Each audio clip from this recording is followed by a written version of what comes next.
The story of the Mahabharata is one of two major epics of ancient India.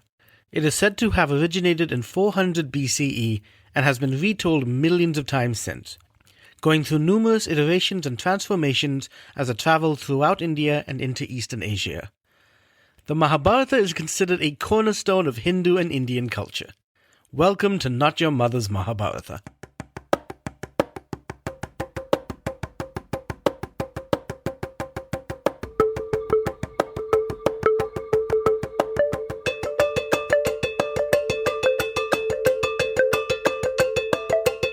This is not your mother's Mahabharata. Beware. It's fucking epic. Hosted by S.P. Jayaraj.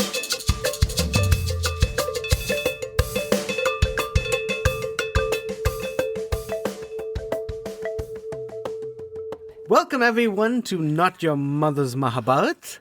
Happy to have all of you listeners here for our 50th episode, I think it is. We've gotten to 50, right? I think so. Yeah. It's 49 or 50. I think it is 50. You think it's 50? I think it is 50. Otherwise, this banter, we'll leave the banter in.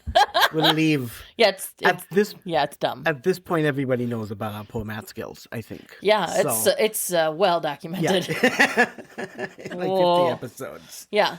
Yeah, and this other voice, again, is my wife, Azure Anderson. How are you doing, Azure? Once again, you nailed it. I am great. Thank you very much for asking. Excellent. Yeah.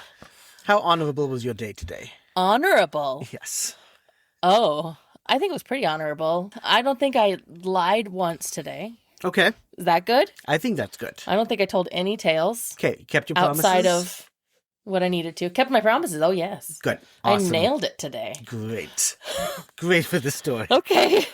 If I hadn't? Maybe still fine. We'll see what the opinion is at the end of the story. Okay. It's pretty cool. With us today is Christine Mount. Hi, Christine. Hello. How are you doing today? I'm very well. Thank you for inviting me. Yeah. Woohoo. I'm going to skip the honor question for you because you... Why? Unless you would want me to ask That's the honor not question. fair. Well, Did you have an honorable day? I was supposed to work and I did. Yes. And You kept to your commitments. focused on tasks, got things done. So yeah, I All think right. it was honorable. Good job. Excellent. So proud. We do not need to reflect these questions back on me because I had a nap when I shouldn't.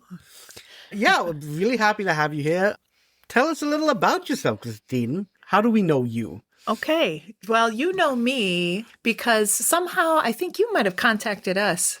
But I am the co-founder or the foundress of the American School of Storytelling in Minneapolis. And we invited you to perform for us. And I think you've performed for us for about 4 or 5 times now. Mm-hmm. And it may have been an open mic that you came to one time and we hooked up from there. But it's been really lovely to have the traditional tales. So often storytelling shows are personal stories these days. And so we really do want to provide a forum for traditional tales and mythologies and stuff. Yeah. So it's been great.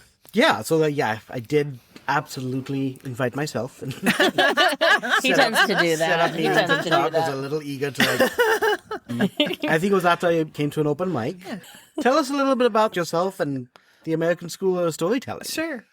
Yeah. So by day, I'm an IT professional. I'm a systems administrator. I work for the University of Minnesota. I'm not originally from Minnesota. I'm originally from Illinois and moved up here from Chicago about 23 years ago and never left. Mm-hmm. And I have been a writer and a poet all my life and told stories at, around dinner tables and bars and coffee shops all my life, but never really practiced storytelling, not in a way that I would categorize as storytelling. I just talked, Yeah. And it wasn't until I met my co-founder, the founder of the American School of Storytelling, Lauren Nemi, that I even understood storytelling as an art form because it's so ubiquitous. Mm-hmm. We tell stories all the time and we don't actually realize that we're doing it. And so, I knew structure of poetry and I knew, written short stories, but just to tell you about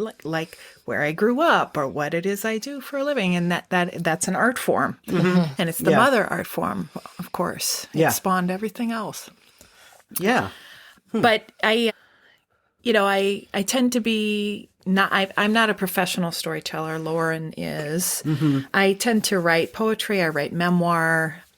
I've been published as a poet. I've self-published a couple books, and so I have that dream. Many people do, of being, a professional artist, but having the day job. So it's a pretty typical story, but it's been very fun to found the American School of Storytelling and watch it grow. The goal is to support the oral narrative arts. And so it's storytelling, poetry, spoken word, singer-songwriter, because it's a selection of art forms that don't really have, you end up being fill-in entertainment at a bar or in a coffee shop, right? So it's theaters have, theater troupes have theaters and plays, choirs have, the same, concert halls, orchestras have concert halls, things like that. But poets are sort of like stuck on the street corner or whatever. Yeah. The wanderers. Yeah. Exactly. Yeah. No, you're right. Unless they get really good. Yeah. Yep. And so, and there's more forums for it. It's getting better. People are more aware. And certainly the Moth has provided a big stage for storytelling. Yeah. It's a very specific type of storytelling, 5-minute personal. And then as you move up the ranks, it gets longer and longer, but it is personal. But there's this whole world beyond personal stories. Yeah. And they can even be braided together. We've got a show coming up with 3 storytellers that will braid both personal and traditional stories into one story. Lovely. And those are very interesting too. And so just trying to spread awareness, trying to have a space. There aren't enough of them. There's others, but there aren't enough of them. And our hope is to continue to grow. We don't want to get too big because the intimacy is important. Yeah. We have an 8x8 stage, 36 seats. It'd be nice to have 50 seats. It'd be nice to have a little bit of light food service, but not that be the thing. Yeah. It's a really cool space. Yeah. I love it. Yeah. It is, like you said, it's really intimate. And like you walk in and you're like, oh, it's got a low ceiling. It's got cute little twinkle lights over the stage. It really sets a nice vibe. Thank Great you. vibe. Yeah. It's been called like the comedians said, it's like a storytelling club because their reference was comedy club. And it really is kind of like a comedy club. And other people have said it's like, I'm sitting in my living room. So if you've been to like house salon concerts, it's like that, except nobody lives there. Right. Yeah. You're not using somebody else's toilet. I mean, you're using a public toilet. So you know what I mean. Exactly. You know what I mean. Yes. Someone else is showering. And Yeah. No, you're like, what's in this cupboard? Yeah, I know I have one coming up. I just did one recently. So I performed there a couple of times, but I do like the devotion to like, this is a storytelling site. And I know that you've talked about having some music in there as well and some poetry. And poetry to me is still storytelling. And it comes in little pieces as far as I know, but the devotion dedication, like this is a place for storytelling. Yes. And you do classes and stuff there as well. Yes. Lauren taught storytelling for 27 years at Metro State University, and he's retired, and so but he didn't want to give up teaching, and so he founded a school. Yeah. Perfect. During the pandemic, he was sort of wandering the house, and I said, Lauren, we gotta figure out what we're doing, and so we founded a school. But he teaches from beginning storytelling. So people who have never stepped on stage are afraid to step on stage, don't know how to even begin. And then intermediate, where if you have a specific story that you want to develop. And then from there, it's like specialized stuff, like teaching. We've got an online class coming up for beginnings and endings. Like how do you, craft good beginnings, introductions, and good endings? Because, sometimes you could just trail off, and it's like, where does this end? Because, of course, it doesn't actually end, right? The stories are like infinite. Yeah.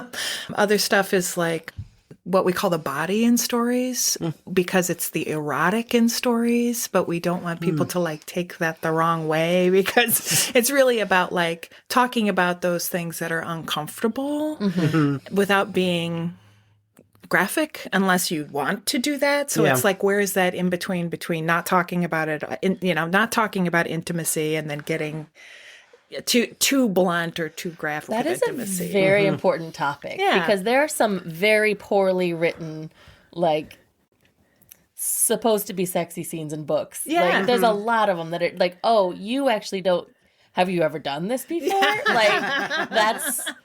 I was like, okay, I don't think you've done this before. You've not talked to somebody. You're like, or like a childbirth scene, or like things like this author has never experienced this. Yeah. So that's interesting to like really hone in on that kind of writing. I that's cool. That's smart. Yeah. Yeah. It's it can be very awkward and uncomfortable for you or for your audience. And so it's like, how do we handle those feelings? How do you do? And Lauren teaches that. Cool. He teaches oral history collection for people who have parents or communities where people are older and you're trying to get that before they pass away. Yeah. Just that sort of thing. And fairy tale, like twisted fairy tales, how to take fairy tales. And because many people, when they think of fairy tales, they think of you're a child and they read the book and, Little Red Riding Hood and who cares? That's a kid's story, except that it's a blueprint. Yeah. And it's about how to teach little girls how to handle being an adult woman, Yep. Yeah. Yep. And so, there's all this history behind fairy tales and meaning behind fairy tales that, and you can modernize them. Yeah. You can take those blueprints and transform them into modern stories. And so he teaches that sort of stuff too. Cool. So I just basically sit in the back and look pretty and I greet people. Someone has to do it. That's right. I prep the space. I make sure everything starts and I run the website. I do the marketing. You do the background. All the stuff. The most important the stuff. backbone stuff. Getting people in the door. Yeah. So that We have they similar roles. Yeah. Yeah. In life, I think. Yeah. Yeah. Very true. My next question is usually, what do you love about stories?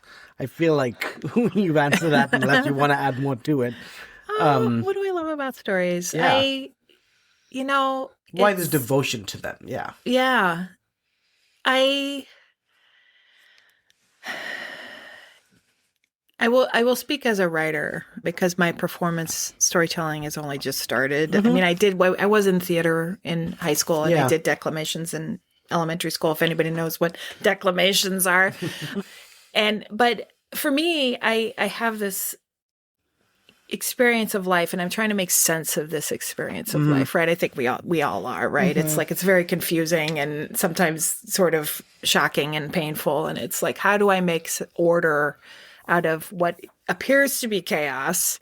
And then also to gain empathy and understanding. So one of the things I love about being a listener of stories is that I've learned I knew this, that people are people, the world around, but you really do not know a person by how they look. And when they start telling their story, there's often things in it that you're like, oh, I know, I feel that, I understand that. And the power of this art form, as opposed to, not that plays don't have their own power, but the power of this art form is specifically, it's not about the storyteller. It's about drawing the audience into the story and having them have an experience and a feeling. And when I first started listening to storytellers, I would start to cry. I would start to have these very mixed, hard emotions. And that sometimes drives audiences away. They're like, oh, this is uncomfortable. I don't like that. But if you can sit there and sit with it and sit through it, that is actually the power of that art form. That's the purpose of that art form, is to be able to have that empathy happen. Yeah. And we live in a society that's increasingly isolated and increasingly not listening to one another. And, people don't want to deal with their uncomfortable feelings. They want to stuff it however they stuff it, and so I think that storytelling is really can, and I believe poetry too, can save the world. It really can. That was wonderful. Yeah. It's actually made me think, oddly enough, we were talking earlier how, Azure and I are not really sports people. But I did watch the Bad Bunny performance at the Super Bowl. Yeah. And I don't speak Spanish. And also, to be honest, as that thing has come up as the song has come up, I usually skip it because it's just not my usual cup of tea, I guess. I do alternative hard metal, which is very different. But you made me think of that because that performance was so, again, didn't understand anything, but the visual storytelling of all of that and the fact that it told beautiful stories of the culture, but there were people who got married and just the joy and the happiness. And I just see that all of us, not sadly, but all of a sudden for a lot of people, all of a sudden that culture is now humanized. Yeah. For people who don't know this, who don't see that, to see all that, just the dancing and the joy. And now there's that association that wasn't there before, that was not that it wasn't there before, but for some people just is ignored. Yeah. It made it so much harder to ignore just this very important culture of America. Right. They're Americans. Right. Exactly. And if you live, there are small communities where there are not very many minorities or any minorities. I think that's becoming less and less, but and they like that sort of isolation that where this is us and then there's the other and that's I get that. That's comfortable, right? If you're not challenged, if you're not you don't have to change your ways, you're set in your ways. I could see why that would be comforting in a way, but unfortunately or fortunately, we live in a global society. You know, those days of being isolated are over. And so, and in the United States, we are this quilt, this fabric, this weaving of all, that's the point of the United States. It's the melting pot, right? Right. And so, Puerto Rico is part of the United States. Oh, it will likely be the 51st state. And so the uproar around one Super Bowl. I don't get it. Yeah. But the very intentional, we're going to show joy and happiness. Yeah, exactly. Was wise, smart, and lovely. Well, and having it beautiful. on the national stage was very important because like we were saying, there's so much isolation and people are in their own bubbles online and in person, and what it's led to is people don't watch the same things anymore. Right. There's network TV, but there's not network TV. People don't choose to generally watch that. So there's not a lot of commonalities anymore that the whole block would have seen at the same time. Not everyone's watching. I don't want to use Leno, but I'm going to say Leno. Right. But not everybody's watching that and talking about it the next day. They're all watching 85 other things. Right. Yeah. And not talking to other people. They're talking to the same people about the same thing online or whatever. So So having something that important be on the national stage is poignant. Yeah. It was very smart. Yeah. Very much so. I don't know how we got here. I took a step. So you guys are off the hook. I could talk about this for a while though, so we should probably go somewhere else. Let's go. What is your familiarity with the Mahabharata?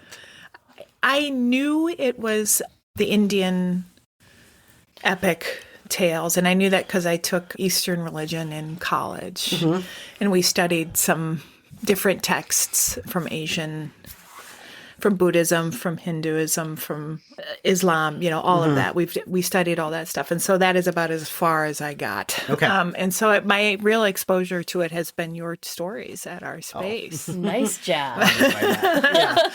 But I knew, but I at the same time, I knew the some of the symbols, like Ganesh and Shiva and Kali, and some of that was Western symbolism, like Indiana Jones and the Temple of Doom stuff. And Oh boy, that's another topic. I love it. Comes up almost every time. In the podcast.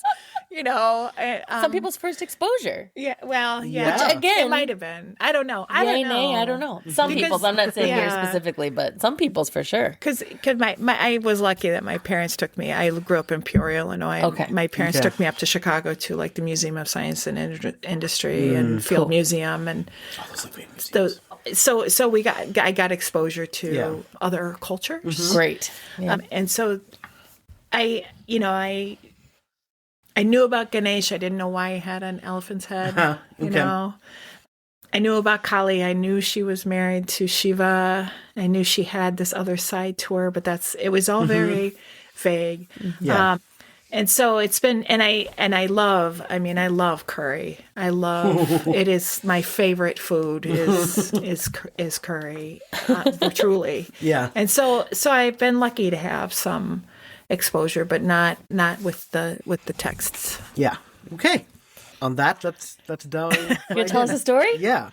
Let's dive in. All right. So I'll give you a little bit of context here.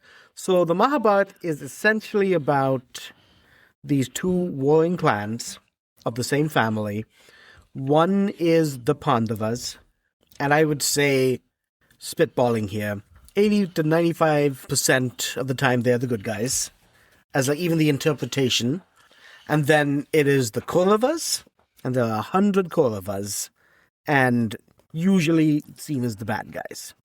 And one of the key figures in the entire Mahabharata is a dude named Karna. Karna is this fantastic, amazing warrior, had a little bit of a troubled childhood, which we will get into, and he actually allies himself with the Kauravas. And he has had some awful moments. He is kind of a controversial figure, and it's because of today's story that I would say he's a controversial figure. Oh. So I'm happy to get into this. I didn't actually know it was coming yet. And then I was like, oh, it's now. Okay. So you have the Pandavas. The whole Mahabharata is about this battle that's going to happen. It hasn't happened yet. And we're looking at these heroes who are just masters warriors, masters with bow and arrows. Specifically, there is Arjuna. So Arjuna of the Pandavas is the guy that they're pinning all their hopes on. Guy can fire 1,000 arrows a minute. All sorts of unbelievable feats. It's got a lot of special arrows that come out of his body. Yeah. I mean, Yes. basically, he can summon them out of nothing. There's this thing in the Mahabharata of astras, They're which so basically cool. means that, they can bring up like magical arrows. One thing that happened, like after Arjuna and the Pandavas had their training, then their teacher was like, oh, we got to do an exhibition match. We got to show off what these fantastic motherfuckers can do. So they have this exhibition match, and it's mostly to be centered around Arjuna. So they all do amazing things. They have great sword fights. They perform all these feats. And then it's Arjuna's going to perform the astras. He's going to do the Agni Astra, the fire, the water Astra, like all of them. And Karna, from out of nowhere, kind of steps in, arrogant schmuck, says that, oh, whatever Arjuna can do, I can do better. And so then and they've never met this guy before. Like, where did this guy even come from? But he comes in, he's wearing this golden armor, and it's armor that's like part of his skin. And he does it. Everything that Arjuna does, Karna does better. And the Pandavas don't really like that. They try and say that, oh, he shouldn't be here anyway. He's not a warrior king. And so their rivals, the Kauravas, make him a king on the spot. So they make him a king in the spot. And because of that, and so then he's allowed to perform. So all of a sudden, Karna, who's had this hard life, who's always been like, he doesn't know where he's come from. He's raised as an orphan. And as I said, like as a baby, he had like golden armor. Doesn't know where it's coming from. Knows that he has it in him to be a fantastic, amazing warrior, but he's part of a different class. And so no one wants to teach him. It took him a lot of things where he finally tricked someone into teaching him by lying to him about who he was somewhat. But all of a sudden, this guy Duryodhan has now given him so much. So he pledges loyalty to Duryodhan. Like 100% everything he will pledge to Duryodhan. But Duryodhan is an asshole. And Duryodhan He's no good. On many occasions has just tried to kill the Pandavas since like they were teens. And Karna just kind of rolls in. It's toxic masculinity up the wazoo. Like, and they really play off each other. Duryodhana loves that he's got a guy now that can kind of beat Arjuna. And he's covered in gold. And he's covered in So gold. he's so cool. Look, he's like this cool guy. He could just like trophy him around. Yeah. Yeah. Literally looks like a Living trophy. Yeah. Living trophy. A living trophy. He's got like he's got this like golden armor that kind of makes him invincible, and he's also got these earrings as well, golden earrings again that he has been born with. So he, like I said, pledges complete loyalty, and just whenever there's like arguments and stuff, Karna's usually the instigator of more violence, and just like really putting down the Pandavas in every kind of way. So this is our guy Karna. And one of the things that the Pandavas are most afraid of, Yudhishthira, who is the oldest of the Pandavas, is like, Karna's a better warrior than Arjuna. And on this great battle where they're going to be so dependent on Arjuna, Karna's the one who can beat him. And there's this great fear. The Pandavas, the sons of gods, each of the 5 of them. And Arjuna's father is Indra, who is the king of the gods. And so... Big deal. Yeah. It was a big deal. Yeah. Big deal. Big deal for sure. King of the gods. And now Yudhishthira, who again is the oldest, talking to Indra. And Indra says, continue. We'll find a way to deal with this. Don't worry about it. And go on. So Yudhishthira's like, fine. Now Indra has decided to take some action. Okay, so Dad's been planning Yes. this whole time. Yeah. Okay, that's good. So now Dad's ready to take some action. Okay. However, Karna's real father, that he doesn't know, is Surya, who is the sun god. And as long as Karna has always had an affinity towards Surya, always been praying to him, always doing the Surya Namaskar kind of yoga position in the morning. And after he went through hell with having a teacher who taught him everything whom he loved. So Karna's father is actually Surya. But Surya promised the mother that he would not tell Karna that he is his father or who the mother is. What nobody knows at this point, except for, I guess, Surya and the gods, because they know everything, is that Karna is the eldest Pandava. His Oh, mother it's such a good story. had him when she was really, really young, somewhat accidentally, because she had a boon that she could call upon a god and have sex with a god and father a child. She was 14 and horny. Okay. The opportunity arose. It happened. Like, well, let me see if this actually works. And it did. It was a magical day. Yeah. Yeah. And I think, he was one of the ones that also was like, she was pregnant with him within a day and he was birthed within a day. Yeah, it happened, and then she Yeah. was pregnant, and she had a baby, and then it grew, Yeah. and it didn't grow. What happened? Jess, It didn't grow. Jess was born. Yeah. And then because she's 14 and all of a sudden she's got a kid, prays to the dude she just had sex with, and basically to protect him, sent him down the river And even as a kid, he had this olden armor. So that's when he gets adopted. But he's always felt like he doesn't belong, and it's been a struggle for him because he's been part of this class. And so that's kind of his origin. And like I said, he doesn't know. But Surya, of course, still kind of, the sun god still has some affinity towards him, as one can expect. Sure.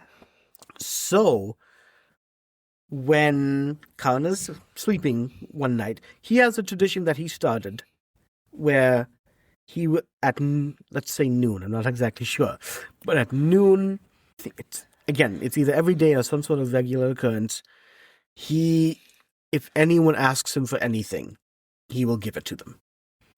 And that's a tradition he's had since almost the beginning of the story. It's at the same time of day every day? Yeah. Oh, that's really good knowledge. Yeah. And if anyone asks him for something, usually if brahmanas come, and it's brahmanas, I don't think it's everybody. If brahmanas come and ask him for something, he will give it to them. Okay. Right? So usually it's going to be money and things like that. But he did this, I think, even when he was poor, and then now that he was a king, he's really doing it. And like I said, anyone who comes to him. Do people know about this? Like, does he have office hours up? Hi, listeners. If you are enjoying the Not Your Mother's Mahabharata podcast, we invite you to visit our website, spjayaraj.com, where you can see the other projects we've got going on. If you're a fan of mythic and magical filled stories, you can check out my fantasy books and explore the magical world of Adajari, where my stories take place. You can read up on imagination life coaching to see how I help creatives, individuals, and teams expand and apply their imagination towards living happier and more fulfilling lives.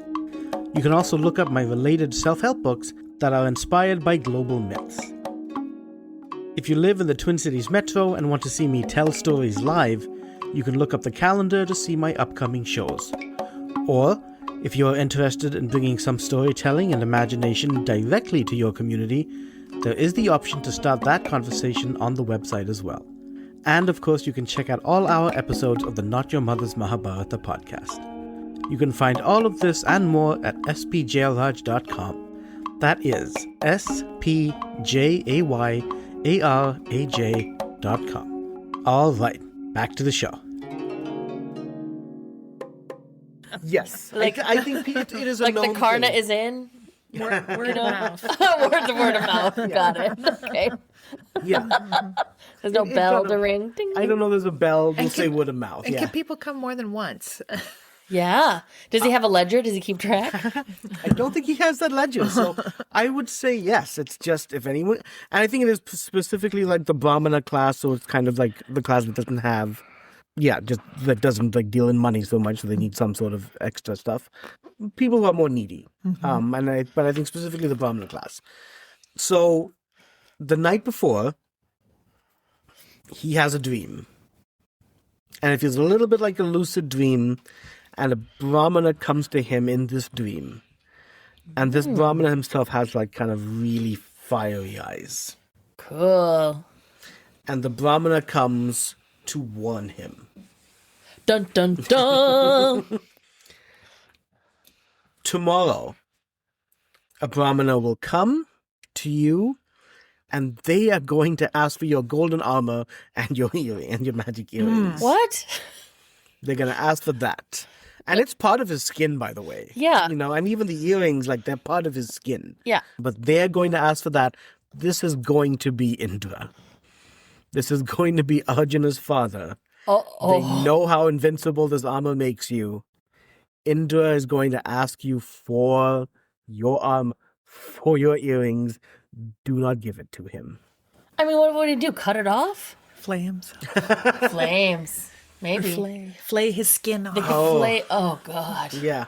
Ugh. Oh, get a fillet knife and just go at it. Oh no! Or maybe just a really hot fire and it would melt off, and then we see what's underneath. Oh no! What would be his? I think the No, armor. yeah. You need a higher temperature to melt gold, the arm though. than his skin. So Right. You need to melt gold. Not Yeah. his- oh boy. if it gets to that temperature, This is yeah. this is a logistics issue. This This is is a really logistics issue, yeah. So we'll see if we get there. I hope So he not. says that to Surya, and he tells him, this is Indra. This is the king of the gods asking.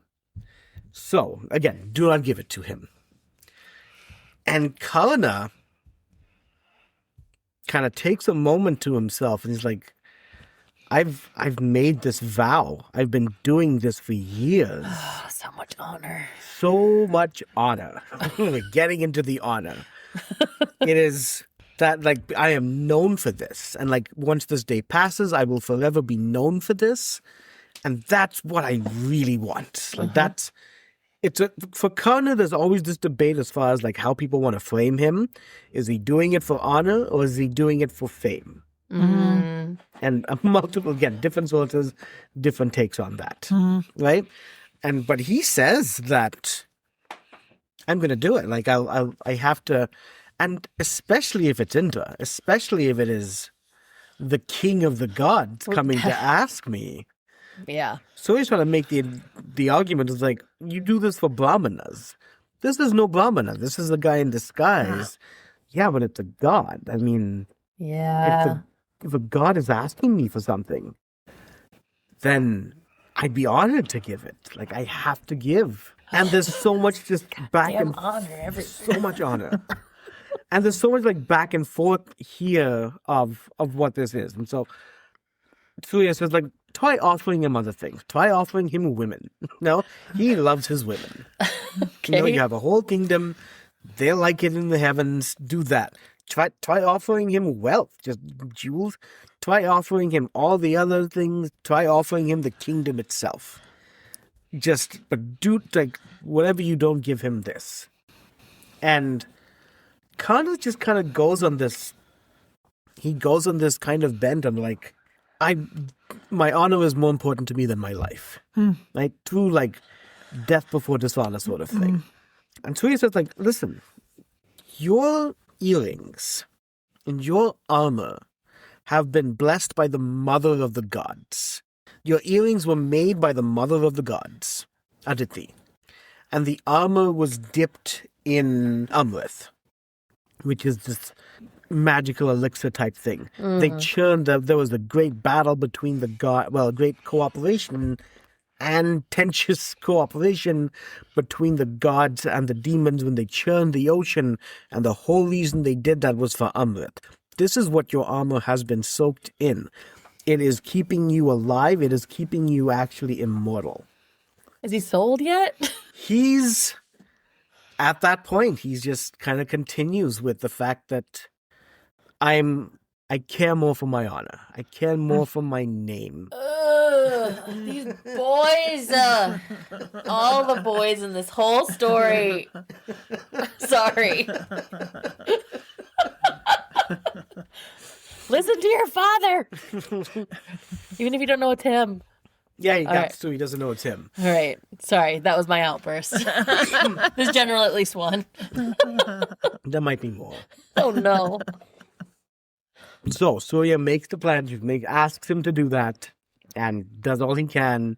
But then Karna eventually wakes up from his dream, goes to do the Surya Namaskar, goes to the river, and sure enough, like, this really poor, measly brahmana comes up, and he greets him, and they start talking. He's like, what is it that you would like? I am here. And he's like, and yeah, this really poor beggar's like, I've heard that you will give. Like, if we ask for anything at all, that you will give. I've heard you are the greatest giver, that you will refuse nothing and no one.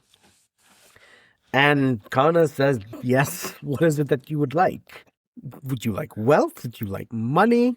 Would you like cows? And the guy asks, like, I've come just for one thing. I have come for your armor and for your earrings. That's two things, buddy. Buddy, that's two things. I guess three technically. With each No, the earring. earrings is a pair. It's a pair set? Okay. Yeah. We won't get into that. That'll be the big debate. That will be. So That'll be litigated. Yeah. Yeah. So asks for those things. And Karna decides to play around a little bit. Like, you're not a warrior. You're not a kshatriya. What are you going to do with these things? Like, it's ask for something else. What else do you want? You know, would you like women? I have women in my kingdom. And it's like, no, I have no use for that. I'm a brahmana. I don't really do the whole sex thing. I have no Boo. use for women. Well, how about wealth? It's like, I can give you tons of wealth. How about that? And it's like, I came just for your armor and your earrings. So Karna's like, okay, I can get you a whole bunch of other armor and earrings. And the guy's like, no, fucking damn it. You're not listening to me. I came for your earrings, for those earrings, and for your armor. Sounds kind of whiny. And Karna talks about, like, he does get whiny. He Does gets he? a little frustrated and is like, "Oh, give it to me." And Karna's like, look, it's attached to me. Yeah. It's attached to me. This is a layer that is part of my skin. I've had it since I was a child. And then tells, like, the story that he just heard. That, listen, these were given to me by the mother of the gods. I don't know why. I don't know who I had for that to have happened, but that thing. And this armor as well was given to me, was dipped in the holy amulet as well. It was specifically made for my body. It glows with me as I glow. The dude's getting frustrated. He's like, I don't want anything else. I just want that. At which point, he's kind of can't contain himself anymore and he starts to laugh. Oh. So he starts to laugh and the beggar is like, why are you laughing? And he comes out and he's like, I know who you are. I know you're Indra. And Indra's like, fucking Surya. Fucking Surya, my freaking rival. And because Indra, apart from being king of the gods, is also the king of storms, king of the weather. There's all these other stories of rivalry between him and Surya. And it's like kind of reflected with like when the sun like shines through the clouds and things like that. Cool. So there is this rivalry between them. And so he's like, oh yeah, freaking Surya told you, huh? And he's like, yeah, but I'm honored that you would still come. Like, I mean, and I also know like why you want these. I know that your son is Arjuna. And Indra explains is like, with that armor, you are invincible. Mm-hmm. And with that armor, then as long as you continue this quest and continue to side with Duryodhana and have decided you took a vow to kill my son. Took a vow to do so. So I would like your armor.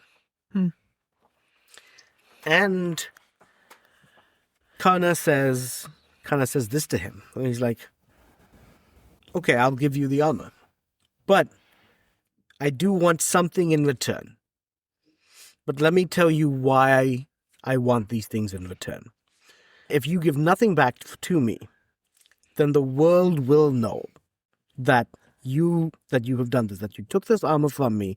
You, as the king of the gods, have done something that is so awfully dishonorable. Oh, no. Right? I'm just disappointed in you, right? The world will be disappointed. The world will be disappointed. They won't even be mad. They'll lose faith. They'll put faith in the demons again. Uh-huh. The demons will get more power. Oh, boy. You know? So just, if you don't give me anything for this at all, then who knows what's going to happen. But the entire world will lose faith in you. All the mortals will lose faith in you. Your own people will lose faith in you for being this dishonorable. You've had some shit in the past. You haven't always acted well. And there's definitely got his stories where he's just not been the most righteous guy. And this will be so much more than all of that. This story will carry. So if you give me nothing for it, then and I don't want that for you. And he authentically, again, according to the versions, authentically, I don't want that for you. So you will need to give me some sort of something back, and I am going to ask for what is your Shakti, which is kind of the spear that he has. That when he throws the spear at someone, that person will die.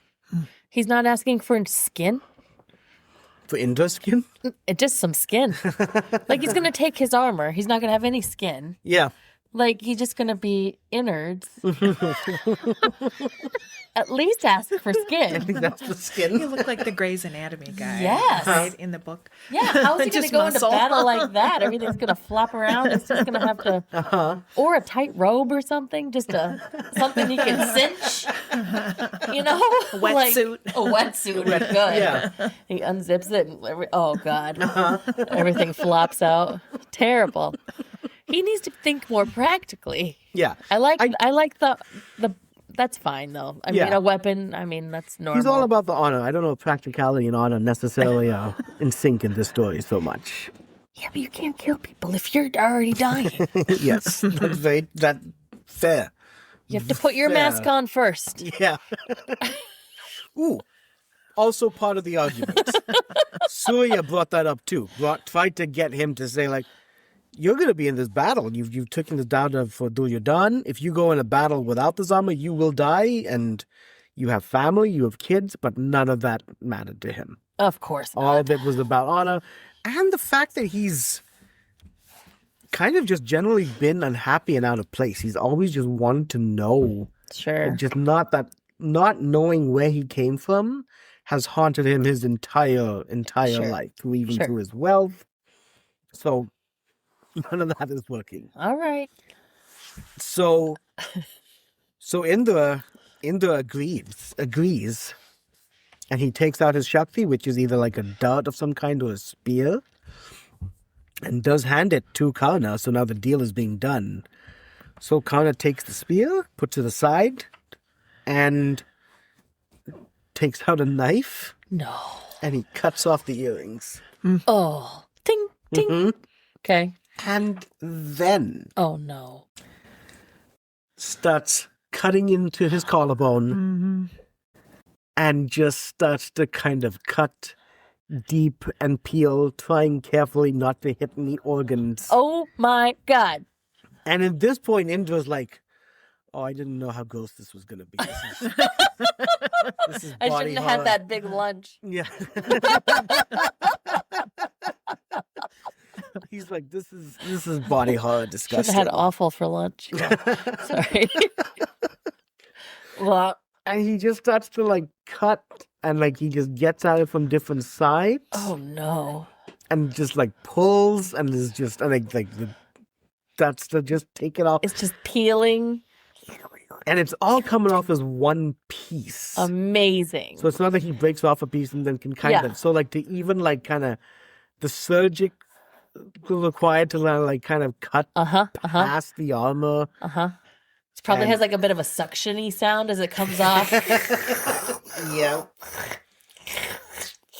like Jello rolling out of a bowl, kind I of. feel like you would have to. Oh, right? it's so gross. Yeah.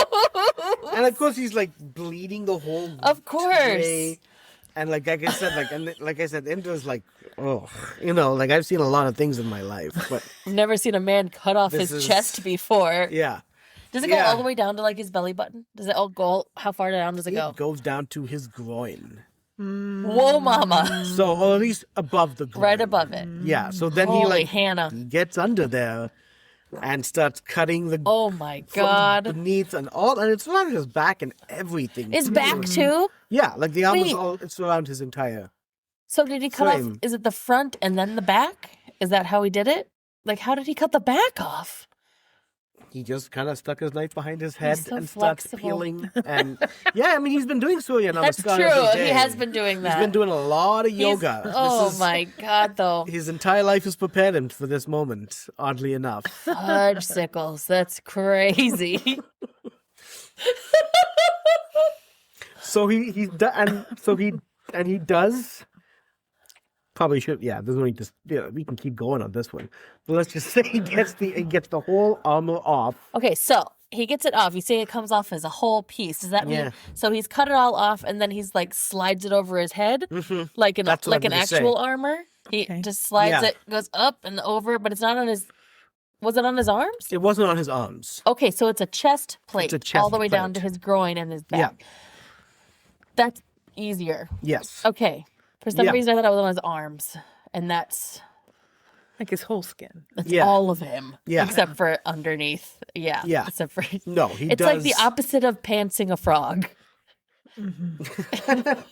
Have you ever pantsed a frog? No. In No. science No. class? Do you know what I'm I you know do what it know is? what you, yeah. It's awful. Yes. It's an awful thing that happens. I've heard about and it you as have something that happens here. Like yeah. taking the skin off a rabbit. I mean, it's the same Yeah. deal. Well, if Yeah. you depants a frog, you just literally take its skin off and slide it down, and then you can mess with its muscles and stuff. And it's Yeah. really, it's really That's- weird. But it's the opposite. Okay. Yeah. And he's doing it himself. Boo. So, yeah. So man takes off the whole armor and the earrings. Oh my god. And yeah, his immortality. And Oh my god. he had, and like, he knows, like, he knows, even though he's had this advantage, there's just been this aspect of him where he's like, I know I'm going to die against Arjuna. I've always kind of known Well, he is now. that. Yeah, he is now. This just kind of makes sense. This is what's going to happen. Jeez. And yeah, takes off the armor and then gives it to Indra. And Indra at least is feeling a little compassionate here, and a little closeness to Karna for the fact that Karna went along with this. And then this weird thing about honor is like, you stuck to your promise. Like you came here, you say you do this. I've asked you for this, even though you knew I wasn't a brahmana, and you've given this to me. So it's very happy to give him the Shakti, but also like tells him that, we all know who you're going to throw that Shakti at. We all know you're going to try using the Shakti on my son Arjuna. Arjuna has Krishna protecting him. So it's not going to work. You know that, right? And Karna's like, at least I'll have something. Like, yes. So you're saying there's a chance? This, yeah. Karna's going to say he believes there's a chance. Oh my god. Even though Arjuna's like, so by this, like, the person who's loyal to Arjuna is Krishna, who is God on earth. And like, as opposed to these other devas, he is like the ultimate God on earth. So, but still, he's going to take that Shakti and says that's fine, I'm still going to try. I will form my own kind of armor now out of my own skin, the scabs. My god. He hasn't passed out from, like, he must still be in shock. Like, his body must be in shock, and that's Yeah. why he can still talk to this god. Yeah. Otherwise, he would have passed out and started shaking and shivering and dying. Yeah, absolutely. And a light rain starts to happen. And Indra, king of the storms and the weather. Yeah. And he does tell Karna that, you will have no scarring from this. You will have no sense of scarring. Okay. And as the water kind of falls and trickles onto Karna, it starts to heal the wounds. That Heal it all. is amazing. Yeah. Like one droplet at a time. One droplet at a time. Skin. Yeah. Whoop, skin. Whoop, skin. Whoop, Yeah. skin, like that. And it heals. That's amazing. Actually, golden. Stop So it. it's still his skin, but it is in some ways shinier than his armor was. So he still has his golden chest. But this is something like he never had before. He can feel. Like, Oh my god, did he just No. start crying? yeah. I Is it I like feel like I iridescent, would. like rain, like water? Yeah. It's iridescent, It's iridescent and then it's just but not kind of- see through. Not see-through. Thank God. No. Well, no, now it's just golden. It's just Yeah. a golden Okay. chest, just golden body. Yeah. And Dang. when he puts on like It's got cotton- bronzer. He's got bronzer on. Yeah. and he does feel lighter. Sure. He does know 100% that his time on Earth is now going to absolutely come to an end. But just the heaviness is kind of gone. Now he can do a cartwheel Yeah. without flonking on the ground. Yeah, he's just so much lighter, so Aw. much that kind of just feels kind of good for him. And he puts on like a shirt and he can feel the shirt on his skin. Oh my god. And he's never felt that before. Oh. And he says to Indra, like, I feel there's like a closeness with you. Thank you so much for healing me with this. And I know we're on separate sides. I know that this is complicated. I would ask one more boon from you. Who who are my parents? Ooh, that's a good secret. And Indra takes a moment, is like, it's not my place, it's not the time for you to learn that. Dang it. But you will. You will learn that from someone greater than me. And not too far more into the future. You will learn of your heritage, of who you really are. That much I cannot tell you, but I promise you it'll happen. So take that in your piece. Greater than the king of the gods? Greater than the king of the gods. Holy hell. Mm-hmm. Why are you making me feel things for Karna? Oh. It's also complicated now. Well, you can take the option that he's doing it all for fame. I don't think he is, though. At least in how you told it. I don't think he is. I told it, yeah. Manipulation. So, yeah, Karna just returns and now has a little bit of peace in knowing that he'll find out at some point, and even a little bit of peace knowing kind of closer to the end of his life where he's always felt just out of sorts and lonely and not like he really belongs anywhere. So, and again, the likeness as well, that the responsibility that he's been feeling is because they have the golden armor, like what's he going to do? Lifted. There's a lot of like liftedness to it as well. Yeah. So then he goes and they part ways, and I'm sure Duryodhana's going to be disappointed. He doesn't have to tell him. He's still got a golden chest. He's still got a golden chest. So. Oh, wait. Honor. Sorry. He's going to tell him. I don't know if that I don't recall that conversation. Oh, really? So, yeah. But, yeah, that's where we'll end today. Ooh. All right. Oh, man, that was good. That was really... Oh, Karna. You son of a bitch. Yeah. But also, oh, Karna. With his new iridescent chest. And that was really... To give you a little context on Azure's feelings here. Sorry. Yeah. One of the pinnacle moments... You're like, he's a nice guy. What's the problem? One of the pinnacle moments in the Mahabharata is when you have... the 5 Pandavas are all married to one woman, Draupadi. And there was a gambling match that happened where Yudhishthira gambled everything away. Then he gambled his brothers. So they were like owned by the Kauravas. And then he gambled Draupadi. And was the most beautiful, most gorgeous, and everyone wanted her. Karna at some point tried to compete for her. And was vicious. Vicious in urging Duryodhana. And was like, bring her here. Disrobe her. She is our slave. She was gambled to us. Strip her of her clothes. Boo. Yeah. She had 5 husbands. Now she's going to have all of husbands. She didn't basically had 5 people fucking her. Hundreds of us fucking her. Yeah. Like I said, really went down that road of Wasn't good. toxic masculinity with Duryodhana. So, Yeah. yeah. I guess we all have our... It's a lesson in 2 sides speaking to each other in a cordial way and, compromising and whatever. Keeping your word. I tried. Well, I liked this story. I thought it was really good. Well, thank you. I'm not just saying that. Yeah. I think it's fascinating the parallels between Greek mythology, Roman mythology, and even the stories of Moses. Yes. Did you see some here? When the basket. Going down the river. We talked about that during the his... river. Yeah. During that episode, we talked about that for sure. Yeah. And it's if you read Joseph Campbell at all, I mean, it's just the mythology of the ancient world is with us, and it just kept moving, Yeah. And so it's just fascinating that different cultures have similar themes and stories. Yeah. Yeah. One of the things that I got obsessed with the Mahabharata because it changed a little bit of that Campbell definition for me. Like, 'cause there was some thing. I think what's really interesting about Hinduism and Hindu stories is the reincarnation is one aspect of it.